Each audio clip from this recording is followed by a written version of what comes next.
Would it be safe to assume that there's maybe some ideas that you went through the validation process and you went, no, not going to work? Yeah, now, sure. But in the beginning, like of just being an entrepreneur or whatnot, I've made the mistake where you just work on an idea without that validation and you invest a year and a half of your life. You try and find resources, or, that's the definition of entrepreneurship, make resources available where they seem impossible.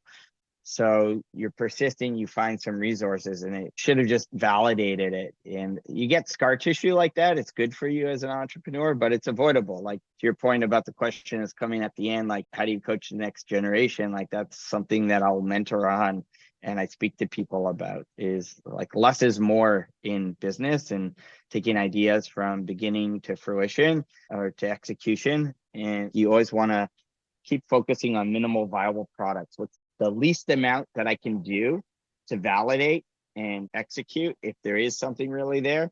And then in the next phase, as it starts to grow, is again, think of MVP for that next chapter, validate it, and just execute on the very basic, minimal thing that you can do.